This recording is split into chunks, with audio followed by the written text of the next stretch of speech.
O que de fato nos mantém com vida. Pois é, todos os dias o nosso corpo está no meio de uma verdadeira guerra invisível. Hoje, a gente vai conhecer a extraordinária força de segurança que luta essa guerra por nós, o sistema imunológico humano. É pra gente parar e pensar um pouco na escala disso, né? A cada respiração, em tudo que a gente toca, existe um universo de invasores microscópicos. Então, como é que a gente sobrevive a esse ataque constante? A resposta está numa força de segurança interna de uma sofisticação, olha, impressionante. Os inimigos nessa guerra são os patógenos, vírus, bactérias, fungos, eles estão por toda parte. E com um único objetivo, usar o nosso corpo como recurso para se multiplicar. E é exatamente aqui que entra o herói da nossa história de hoje, o sistema imunológico. Vamos pensar no sistema imunológico como a grande agência de segurança nacional do nosso corpo. A habilidade mais crucial dele, a missão principal, é o reconhecimento. Ele precisa saber distinguir com uma precisão absurda o que pertence ao corpo e o que é um invasor. Tudo, absolutamente tudo, depende dessa única habilidade. Essa força de segurança tem duas divisões principais. A primeira delas é a imunidade inata. A gente pode imaginar como a patrulha da linha de frente, sabe? Aqueles policiais que estão sempre de prontidão, prontos para responder a qualquer sinalzinho de problema. A resposta inata, ela funciona de um jeito incrivelmente rápido, mas bem generalista.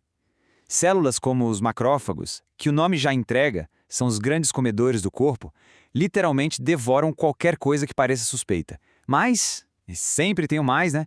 A grande desvantagem está aqui. Essa resposta não tem memória. Para ela, toda a luta é como se fosse a primeira vez. É como um alarme de incêndio. Ele não sabe a diferença entre a fumaça de uma torrada queimada e um incêndio de verdade. Ele simplesmente dispara. Essa é a beleza e, ao mesmo tempo, a limitação do sistema inato. Para ameaças mais complexas, a gente vai precisar de reforços.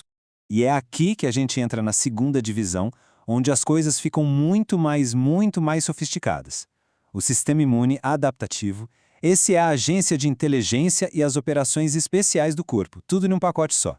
Ele aprende, ele se adapta e, o mais importante de tudo, ele lembra.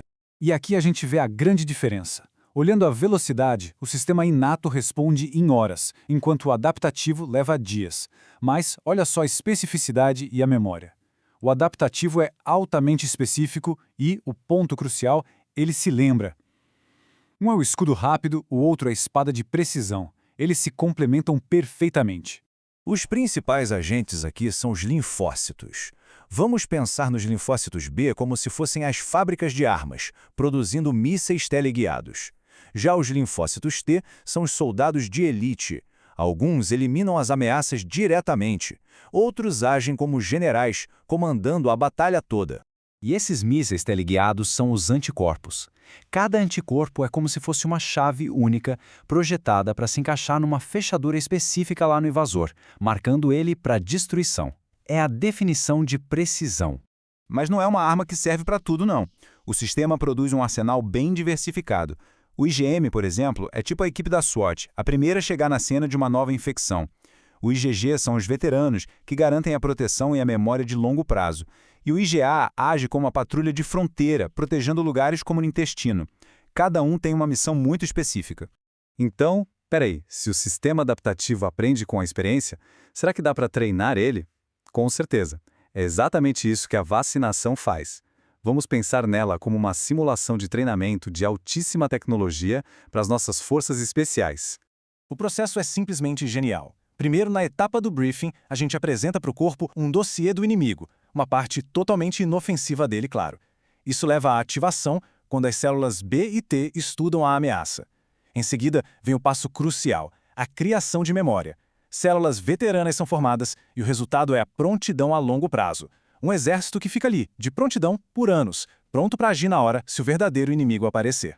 E este é o ponto fundamental, é todo o aprendizado sem nenhum dos danos, uma das ferramentas mais poderosas que a ciência já desenvolveu para proteger a saúde humana. Entender esse sistema todo abre portas incríveis, mas também nos mostra o que pode dar errado e como a gente pode aprender a direcionar o poder dele para novos desafios. Pois é, às vezes o sistema de reconhecimento falha. Em doenças autoimunes, acontece o que a gente pode chamar de fogo amigo, em que as defesas atacam o próprio corpo. Já em casos de imunodeficiência, o exército está enfraquecido e simplesmente não consegue lutar direito. Mas aqui vem o triunfo da ciência moderna. Estamos aprendendo a treinar o sistema imunológico para novas missões. A imunoterapia, por exemplo, basicamente ensina as nossas próprias células T a reconhecer e destruir células de câncer. Estamos transformando a nossa força de defesa interna numa arma de precisão contra o câncer. O impacto de dominar o nosso sistema imunológico é inegável. Não é nenhum exagero dizer, como ecoa a Organização Mundial da Saúde, que isso mudou a história da humanidade, permitindo o controle de doenças que antes simplesmente devastavam populações inteiras. E isso tudo nos deixa com uma pergunta para refletir. A gente passa a vida confiando nesse aliado invisível que aprende, se adapta e nos protege. Num mundo de desafios cada vez maiores, de novas pandemias à desinformação que enfraquece as defesas, a questão não é mais só como ele nos protege, mas sim como é que nós podemos proteger o nosso maior protetor.